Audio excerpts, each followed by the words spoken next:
இது நமது கேப்டன் தொலைக்காட்சியின் பிற்பகல் செய்திகள் வழங்குவதற்காக உமா சிவகுமார். முக்கிய செய்திகள். தகுதியில்லாத எதிர்க்கட்சி தலைவராக மு.க. ஸ்டாலின் இருக்கிறார். முதலமைச்சர் எடப்பாடி பழனிசாமி குற்றச்சாட்டு. டெண்டர் எடுப்பதில் திமுக வகுத்த கொள்கைகளை தமது அரசும் கடைபிடித்து வருகிறது. ஸ்டாலினின் குற்றச்சாட்டிற்கு முதல்வர் எடப்பாடி பழனிசாமி மறுப்பு. மத சடங்குகளில் தலையிடும் விவகாரத்தில் நீதிமன்றங்கள் சுய கட்டுப்பாட்டுடன் நடந்து கொள்ள வேண்டும். சென்னை உயர்நீதிமன்றம் கருத்து. அமிர்தசரஸ் ரயில் விபத்தில் உயிரிழந்தோரின் எண்ணிக்கை 61ஆக உயர்வு. செல்பி மோகமே விபத்திற்கு காரணம் என அதிர்ச்சி தகவல்.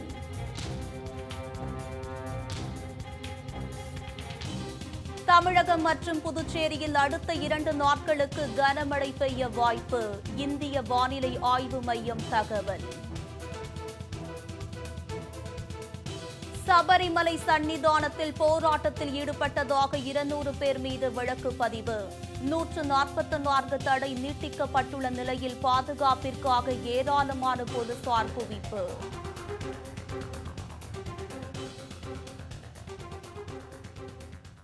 விரிவான செய்திகள்.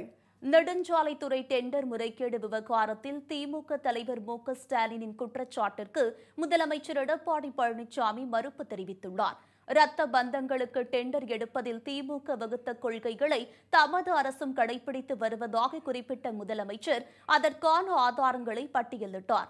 மேலும் தகுதியில்லாத எதிர்க்கட்சி தலைவராக மு.க. ஸ்டாலின் இருப்பதாக அவர் விமர்சித்திருக்கிறார். முதலமைச்சர் இருந்த திரு கருணாநிதியுடைய காலத்திலேயே ஒரு வரைமுறை வகுக்கப்பட்டுகிறது.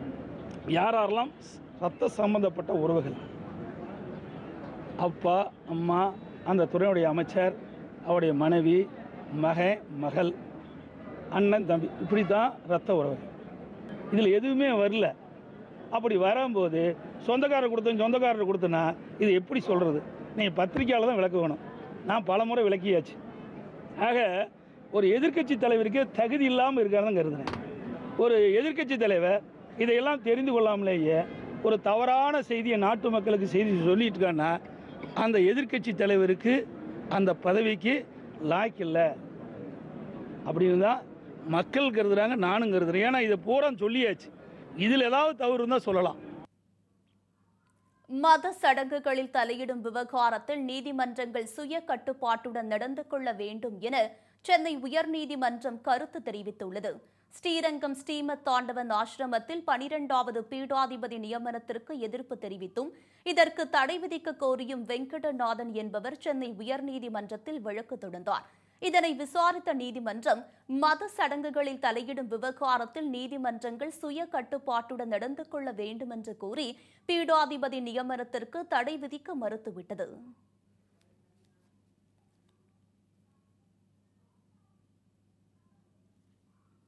பஞ்சாப் மாநிலம் அமிர்தசரஸில் தசரா கொண்டாட்டத்தின் போது நடைபெற்ற ரயில் விபத்திற்கு செல்பி மோகமே காரணம் என்று தற்போது தெரிய வந்திருக்கிறது.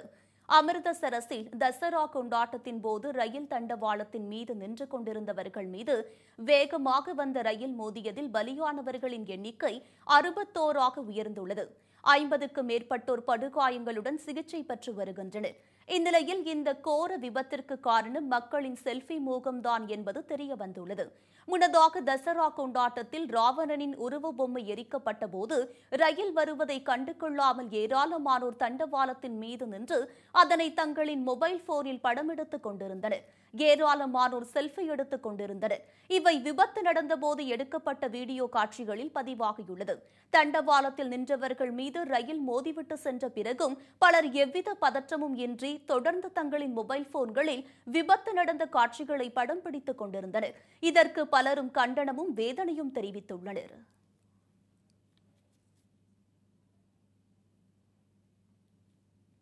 அமிர்தசரஸ் விபத்து குறித்து ரயில்வே விளக்கம் அளித்துள்ளது. ரயில்வேக்கு சொந்தமான பகுதியில் நிகழ்ச்சி நடந்த அனுமதி பெறப்படாததும் முன்னெச்சரிக்கை நடவடிக்கைகள் மேற்கொள்ளப்படாததும் தான் இந்த விபத்திற்கு காரணம் என்று, இந்த விபத்தில் ரயில்வேயின் தவறு ஏதுமில்லை என்று விளக்கம் அளிக்கப்பட்டுள்ளது. இதனிடையே ரயில் விபத்தை அடுத்து அமிர்தசரஸ் மனவாலா மார்க்கத்தில் செல்லும் 8 ரயில்கள் ரத்து செய்யப்பட்டுள்ளன. 5 ரயில்கள் மாற்றுப்பாதையில் திருப்பி விடப்பட்டுள்ளதாக ரயில்வே தெரிவித்துள்ளது.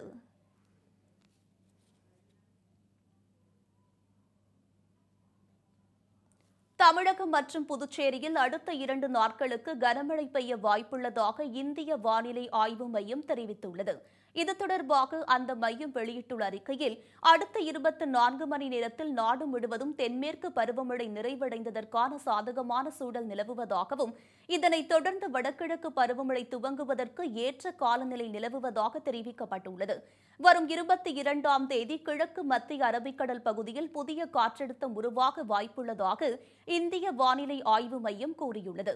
மேலும் வரும் 20 முதல் 22ஆம் தேதி வரை தமிழகம், புதுச்சேரி, கேரளா மற்றும் கர்நாடகாவின் தெற்கு உள் மாவட்டங்களில் அநேக இடங்களில் கனமழை பெய்ய வாய்ப்புள்ளதாகவும், பல இடங்களில் இடியுடன் கூடிய கனமழை பெய்ய வாய்ப்புள்ளதாகவும் தெரிவித்துள்ளது.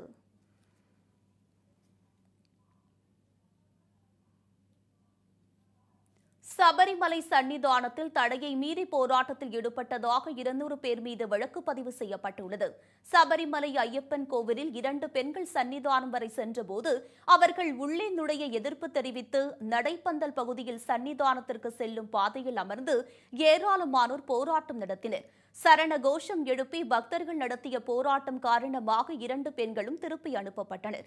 இந்நிலையில் 144 தடை உத்தரவு அமலில் இருக்கும் சன்னிதானம் பகுதியில் போராட்டத்தில் ஈடுபட்டதாக 200 பேர் மீது வழக்கு பதிவு செய்யப்பட்டுள்ளது. சபரிமலையில் 144 தடை நீட்டிக்கப்பட்டுள்ள நிலையில் சபரிமலையில் அனைத்து வயது பெண்களும் நுழைவதற்கு எதிர்ப்பு தெரிவித்து தொடர்ந்து போராட்டங்களும் நடந்து வருகின்றன. போராட்டங்கள் வலுப்பெற்று வருவதால் நிலக்கல் பகுதியில் அதிகளவில் போலீசார் குவிக்கப்பட்டுள்ளனர். நிலக்கல்லில் பாதுகாப்பு பலப்படுத்தப்பட்டுள்ளது.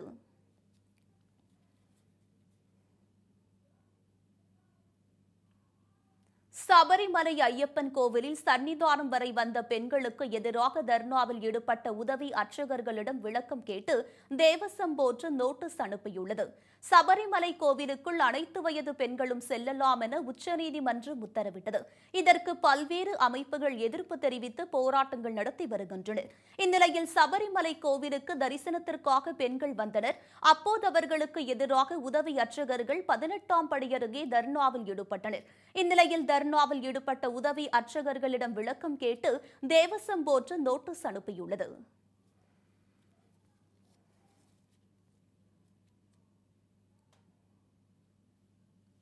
திண்டிவனம் அருகே நின்று கொண்டிருந்த சரக்கு லாரி மீது கார் மோதிய விபத்தில் ஒரே குடும்பத்தைச் சேர்ந்த 3 பேர் உயிரிழந்த சம்பவம் சோகத்தை ஏற்படுத்தியுள்ளது. தேனி மாவட்டத்தைச் சேர்ந்த மூக்கையன் என்பவர் குடும்பத்துடன் காரில் சென்னை வந்துள்ளார். கார் திண்டுக்கல் அருகே சாரல் என்ற பகுதியில் வந்தபோது சாலையில் நின்று கொண்டிருந்த சரக்கு லாரி மீது பயங்கரமாக மோதியது. இதில் காரில் பயணம் செய்த 7 பேரில் 3 பேர் சம்பவ இடத்திலேயே உயிரிழந்தனர். 8 மாத குழந்தை காயமின்றி அதிர்ஷ்டவசமாக உயிர் தப்பியது. மேலும் படுகாயமடைந்தவர்கள் சிகிச்சைக்காக மருத்துவமனையில் அனுமதிக்கப்பட்டுள்ளனர். விபத்துக்கான காரணம் குறித்து போலீசார் விசாரணை மேற்கொண்டு வருகின்றனர்.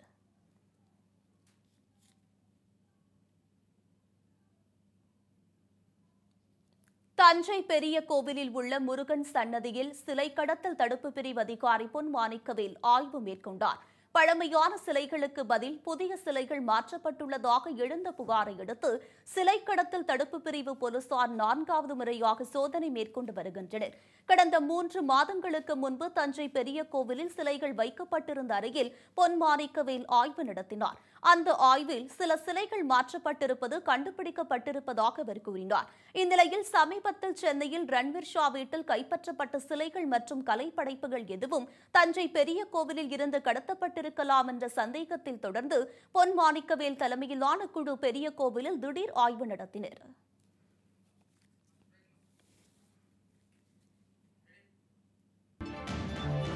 அமிர்தசரஸ் ரயில் விபத்தில் ராம்லீலாவில் ராவணன் வேடம் அணிந்தவரும் உயிரிழந்துள்ளார். இதனால் 8 மாத குழந்தையுடன் அவரது மனைவி தவித்து வரும் நிலையில் அவருக்கு அரசு வேலை வழங்க வேண்டும் என உயிரிழந்தவரின் தாய் கோரிக்கை வைத்துள்ளார். திண்டுக்கல் திண்டுக்கல்லில் காவல்துறை வீரவணக்க நாளை முன்னிட்டு காவலர் அணிவகுப்பு நடைபெற்றது. காவல்துறையில் தியாகம் செய்த காவலர்களுக்கு அஞ்சலி செலுத்தும் விதமாக ஆண்டுதோறும் வீரவணக்க நாள் கொண்டாடப்பட்டு வருகிறது. காவல்துறை கண்காணிப்பாளர் சக்திவேல் துவக்கி வைத்த இப்பேரணியில் காவல்துறை உங்கள் நண்பன், இக்கட்டான சமயத்தில் உங்களுக்கு உதவுவது காவல்துறை, அவசர உதவி களையுங்கள் என்பன உள்ளிட்ட பல்வேறு வாசகங்கள் அடங்கிய அட்டைகளை ஏந்தி காவலர்கள் ஊர்வலமாக சென்று மக்களுக்கு விழிப்புணர்வு ஏற்படுத்தினர். கடலூர் மாவட்டம் வண்டிப்பாளையத்தில் நவராத்திரி 9வது நாளையொட்டி துர்கா பூஜை நடைபெற்றது. 10ஆம் நாளான இன்று அம்மனுக்கு சிறப்பு அலங்காரம் செய்து கடலூர் நகரின் முக்கிய சாலைகள் வழியாக ஊர்வலமாக சென்றனர். பின்னர் அலங்கரிக்கப்பட்ட துர்க்கை அம்மனை வெள்ளி கடற்கரையில் பூஜை செய்து கடலில் கரைத்தனர். மேலும் ஒருவருக்கொருவர் முகத்தில் வர்ணங்கள் பூசிக்கொண்டு தங்களது மகிழ்ச்சியை பரிமாறிக்கொண்டனர். இதில் ஏராளமான பெண்கள், ஆண்கள் கலந்து கொண்டனர்.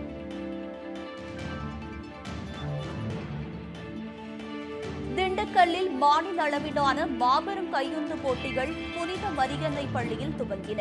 பங்குத்தந்தைகள் பால் பெனடிக்ட் ஞானராஜ் ஆகியோர் துவக்கி வைத்த இந்த போட்டியில் திண்டுக்கல் புனித மரியன்னை பள்ளி மாணவர்கள் காந்தி கிராமிய பல்கலைக்கழக மாணவர்கள் முதல் ஆட்டத்தில் மோதினர். இதனையடுத்து திருச்சி ஜவான் முகமது கல்லூரி உள்ளிட்ட கல்லூரி மாணவர்கள் 8 அணிகளாக பங்கேற்றனர். 3 நாட்கள் நடைபெறும் இப்போட்டியில் வெற்றி பெற்ற அணிகளுக்கு பரிசுகளும் பாராட்டுகளும் வழங்கப்படுகிறது. குடியாத்தம் அருகே சொத்து தகராறில் தந்தையின் தலையில் மகன் கல்லை போட்டு கொலை செய்த சம்பவம் பெரும் பரபரப்பை ஏற்படுத்தியுள்ளது. கதிர்குளம் பகுதியில் விவசாயி கோபால் என்பவர் தனது குடும்பத்துடன் வசித்து வந்த நிலையில் அவரது மகன் பாலு தந்தையிடம் அடிக்கடி சொத்து தகராறில் ஈடுபட்டு வந்துள்ளார். இதனையடுத்து தூங்கிக் கொண்டிருந்த தந்தையின் தலையில் கல்லை போட்டு கொலை செய்தார். தகவல் அறிந்த சம்பவ இடத்திற்கு வந்த வரதராமி போலீசார் கோபாலின் உடலை உடற்கூறு ஆய்வுக்காக குடியாத்தம் அரசு மருத்துவமனைக்கு அனுப்பி வைத்ததுடன் பாலுவை கைது செய்தனர். இதுகுறித்து போலீசார் விசாரணை மேற்கொண்டு வருகின்றனர்.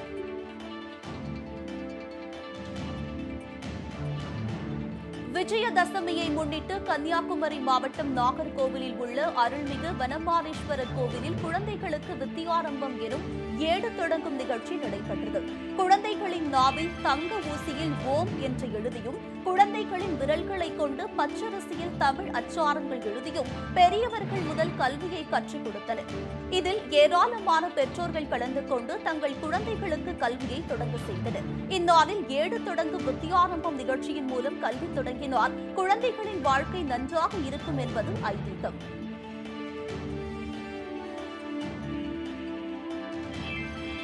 தேமுதிக பொருளாளராக திருமதி பிரேமலதா விஜயகாந்தை நியமனம் செய்த தேமுதிக தலைவர் கேப்டன் விஜயகாந்திற்கு அமீரக பிரிவு நிர்வாகிகள் கூட்டத்தில் நன்றி தெரிவிக்கப்பட்டது.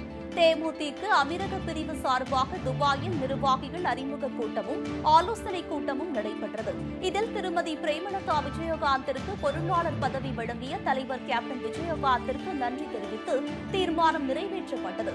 அமீரக பிரிவு செயலாளர் எஸ் கார்ல் மார்க்ஸ் தலைமையில் நடைபெற்ற இந்த நிகழ்வில் அவைத் தலைவர் காமல் கேவியல், பொருளாளர் கே சதீஷ்குமார் மற்றும் துணை செயலாளர்கள் K Marimuthu, S Shakilan, S Amjad Ali, Nellai R Thavasi, Murugan உள்ளிட்டோர் கலந்து கொண்டனர்.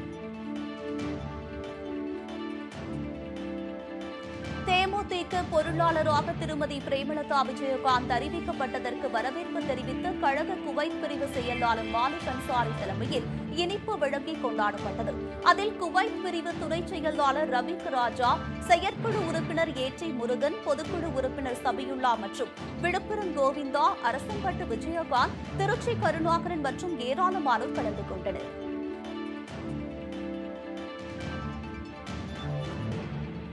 மலைகளின் இளவரசி என்று அழைக்கப்படும் கொடைக்கானலில் சுற்றுலா பயணிகள் குவிந்த வண்ணம் உள்ளனர். முக்கிய சுற்றுலா தலங்களான நட்சத்திர ஏரி, பிரையன்ஸ் பார்க், கோக்கஸ் வாக், குணா குகை, பசுமை பள்ளத்தாக்கு, பைன்மரக்காடுகள், மோயர் பாயிண்ட் ஆகிய இடங்களில் சுற்றுலா பயணிகள் இயற்கை அழகை கண்டு ரசித்து வருகின்றனர்.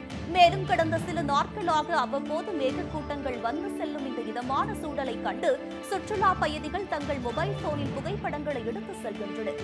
சுற்றுலா பயணிகள் அதிகமாக குவிந்து காணப்படுவதால் சிறு குறு வியாபாரிகள் மகிழ்ச்சி அடைந்தனர்.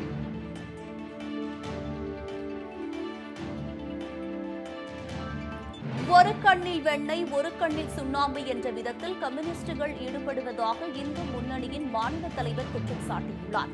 திருப்பூரில் செய்தியாளர்களிடம் பேசிய அவர், பக்தர்களின் நம்பிக்கையை இழிவுபடுத்துவது தொடர்ந்தால் தமிழகத்தில் இந்து முன்னணி போராட்டத்தில் இறங்கும் என்று தெரிவித்தார். உச்சநீதிமன்ற தீர்ப்பை அமல்படுத்த கேரள அரசு கையாண்ட நடைமுறை பக்தர்களை கடும் கோபத்தில் ஆழ்த்தியுள்ளதாகவும், மத நம்பிக்கையற்ற கம்யூனிஸ்ட் கேரள அரசு இந்துக்களுக்கு பெரும் துரோகத்தை இழைத்துள்ளதாகவும் குற்றம் சாட்டியுள்ளார்.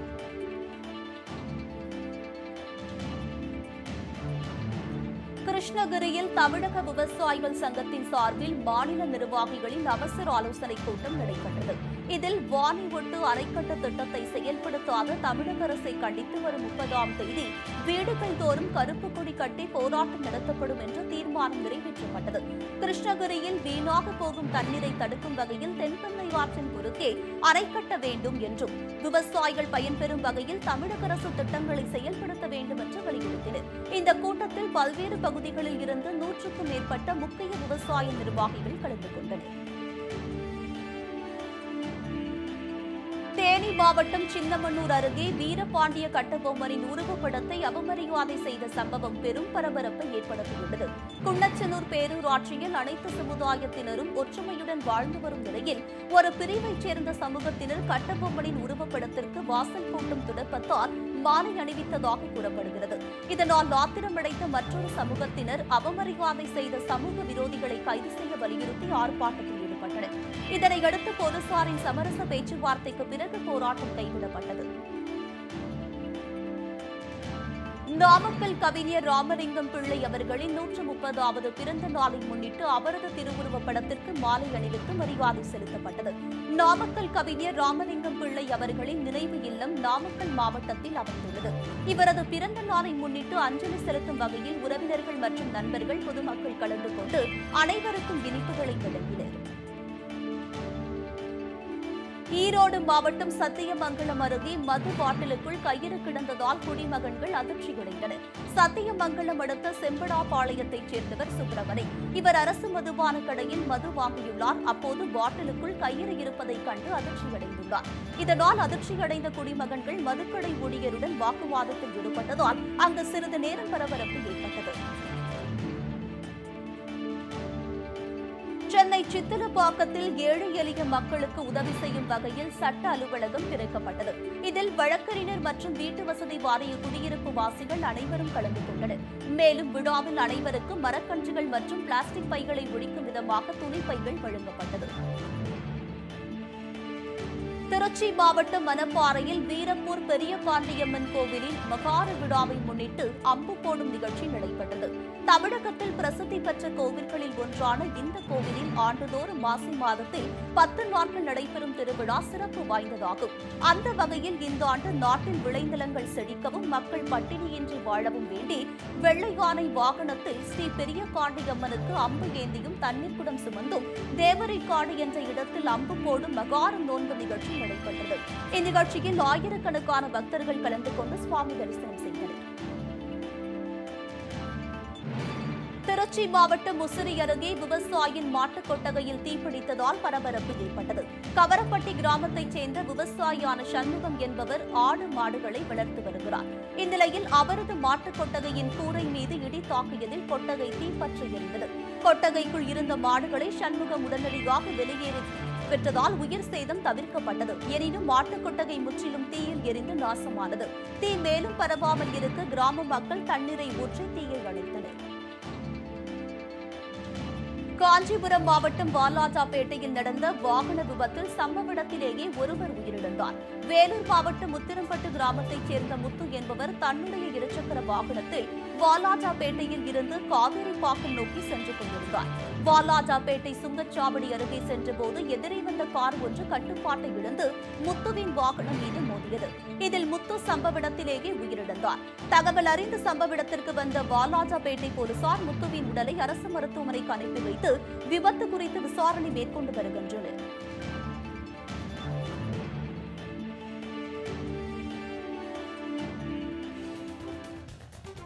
சிறிய இடைவெளிக்கு பிறகு மேலும் பல்வேறு செய்திகள் காத்திருக்கின்றன. இணைந்திருங்கள்.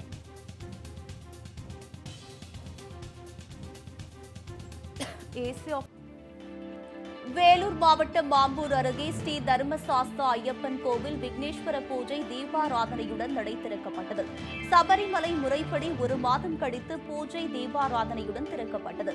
கடந்த 3 மாதமாக கேரளா மழை வெள்ளத்தில் மூழ்கியிருந்த நிலையில் சபரிமலை செல்லும் பக்தர்கள் இந்த கோவிலுக்கு வருகை தந்தனர்.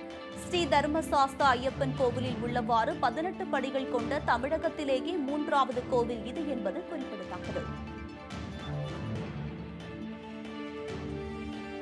சாய்பாபாவின் பிறந்த நாளையொட்டி புதுச்சேரி ரெட்டியார் பாளையத்தில் பாத யாத்திரை மற்றும் ரத யாத்திரை நடைபெற்றது. ஏஎஃப்டி திடலில் இருந்து ரெட்டியார் பாளையத்தில் உள்ள பாபாவின் கோவில் வரை நடைபெற்ற இந்த யாத்திரையில் ஏராளமான பக்தர்கள் கலந்து கொண்டு பாபாவின் பாடல்களை பாடியவாறு சென்றனர். சென்னை ஆர்கே நகர் பகுதியில் 2 லட்சம் ரூபாய் மதிப்பிலான 60 கிலோ செம்மரக்கட்டைகளை போலீசார் பறிமுதல் செய்த சம்பவம் பரபரப்பை ஏற்படுத்தியுள்ளது. ஆர்கே நகர் நேதாஜி நகர் 4வது தெருவில் வசித்து வரும் ஷாகுல் என்பவர் செல்போன் கடை நடத்தி வருகிறார். இந்நிலையில் இவர் செம்மரக்கட்டைகளை பதுக்கி வைத்திருப்பதாக கிடைத்த தகவலை அடுத்து அவரது வீட்டில் போலீசார் சோதனை மேற்கொண்டனர். அப்போது அவர் மூட்டை மூட்டையாக செம்மரக்கட்டைகளை பதுக்கி வைத்திருந்ததை கண்டுபிடித்தனர். இதனையடுத்து அவற்றை பறிமுதல் செய்த போலீசார் தலைமறைவான ஷாகுல் தேடி வருகின்றனர். கரூர் மாவட்டம் மாயனூர் அருகே குடிபோதையில் மனைவியை கடப்பாறையால் தாக்கிய கணவனை போலீசார் தேடி வருகின்றனர். மரவாசி பகுதியைச் சேர்ந்த மணிகண்டன் என்பவர் குடித்துவிட்டு மனைவியுடன் சண்டை போட்டு வந்துள்ளார். இந்நிலையில் மது போதையில் வழக்கம் போல் மனைவி பாரதமணியுடன் தகராறில் ஈடுபட்டுள்ளார். அப்போது கடப்பாறையால் மனைவியை தாக்கியுள்ளார். இதில் பலத்த காயமடைந்த பாரதமணி சேலம் தனியார் மருத்துவமனையில் அனுமதிக்கப்பட்டுள்ளார். இச்சம்பவம் அப்பகுதியில் பரபரப்பை ஏற்படுத்தியுள்ளது. மெட்ரோ ரயில் ஊழியர்களுக்கு இணையான சம்பளம் உள்ளிட்ட பல்வேறு கோரிக்கைகளை வலியுறுத்தி சிஐடியு சார்பில் மெட்ரோ சேர்மனிடம் மனு கொடுத்தனர். அப்போது பேசிய சிஐடியு தலைவர் சவுந்தரராஜன், மெட்ரோ ரயில் ஊழியர்களிடம் பிடித்தம் செய்த சம்பளத் தொகையை வழங்க வேண்டும் என்றும் தொழிலாளர்களுக்கு ஊதிய குறைப்பு செய்தது கண்டிக்கத்தக்கது என்றும் தெரிவித்தார். சென்னை மெட்ரோ ரயிலில் ஏற்கனவே தொழிலாளர்களுக்கு கொடுக்கப்பட்டு வந்த சம்பளத்தை குறைத்ததாலும், குறைத்தது மட்டுமல்ல அதை பின்தேதியிட்டு குறைத்ததாலும் 1 லட்சம் ரூபாய்க்கு மேல் அவர்களிடமிருந்து ஏற்கனவே வழங்கப்பட்ட சம்பளம் பிடித்தம் செய்யப்பட்டிருக்கிறது. ஏற்கனவே அவர்களுக்கு என்ன சம்பள உயர்வு கிடைக்குமோ அதை குறைத்து சம்பள உயர்வு கொடுப்பது என்ற ஒரு முறையும் அவர்கள் பின்பற்றியிருக்கிறார்கள். அதிகாரிகளுக்கு 15% ஃபிட்மெண்ட்டும் இவர்களுக்கு 10% ஃபிட்மெண்ட்டும் என்று பாரபட்சம் காட்டியிருக்கிறார்கள். ஓவர் டைம் வேலைக்கு சட்டப்படியான ஓவர் டைம் ஊதியம் தருவதில்லை.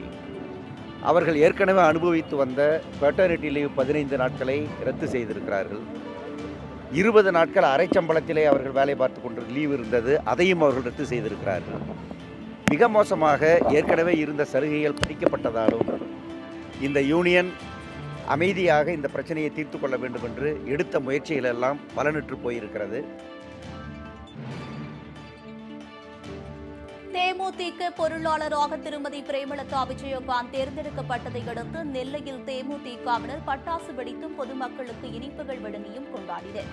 நெல்லை மாநகர் மாவட்ட கழகம், நெல்லை பகுதி, தச்சை பகுதி மற்றும் பாளை பகுதி கழகங்கள் சார்பாக மேலரத வீதியில் நெல்லை பகுதி செயலாளர் ஜலீல் ரகுமான் தலைமையில் நடைபெற்ற இந்த நிகழ்ச்சிக்கு தச்சை பகுதி செயலாளர் மாரிமுத்து, பாளை பகுதி செயலாளர் அந்தோணி ஆகியோர் முன்னிலை வகித்தனர்.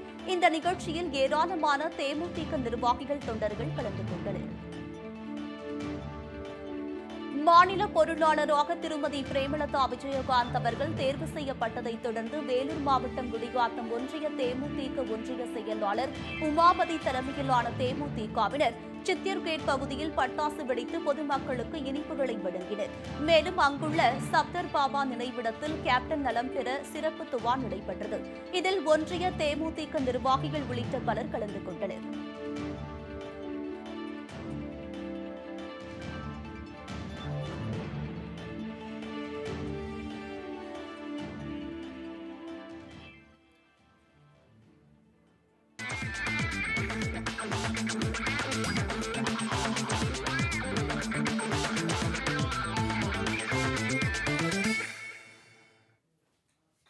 இந்தியா மேற்கிந்திய தீவு அணிகளுக்கு இடையேயான ஒருநாள் தொடர் நாளை துவங்குகிறது. ஜேகன் ஹோல்டர் தலைமையிலான மேற்கிந்திய தீவு அணி இந்தியாவில் சுற்றுப்பயணம் செய்து விளையாடி வருகிறது. இவ்விரு அணிகளுக்கு இடையேயான 2 போட்டி கொண்ட டெஸ்ட் தொடரை இந்தியா ஏற்கனவே 2-0 என்ற கணக்கில் முழுமையாக கைப்பற்றியது. இந்நிலையில் இந்த இரு அணிகளுக்கு இடையேயான 5 போட்டிகள் கொண்ட ஒருநாள் போட்டித் தொடர் கவுகாத்தியில் நாளை துவங்குகிறது. விராட் கோலி தலைமையிலான இந்திய அணி பேட்டிங், பந்துவீச்சில் சமநிலையில் உள்ளது. பேட்டிங் மற்றும் பந்துவீச்சு என அனைத்திலும் வலிமையாக உள்ளதால் இந்தியா வெற்றியுடன் கணக்கை தொடங்கும் என்று எதிர்பார்க்கப்படுகிறது. அதே நேரத்தில் டெஸ்ட் தொடரை இழந்த மேற்கிந்திய தீவுகள் அணி ஒருநாள் போட்டியில் சிறப்பாக விளையாட வேண்டிய கட்டாயத்தில் உள்ளது. இதனால் போட்டி விறுவிறுப்பாக இருக்கும் என்று எதிர்பார்க்கப்படுகிறது. இப்போட்டி நாளை பிற்பகல் 2:30 மணிக்கு தொடங்குகிறது.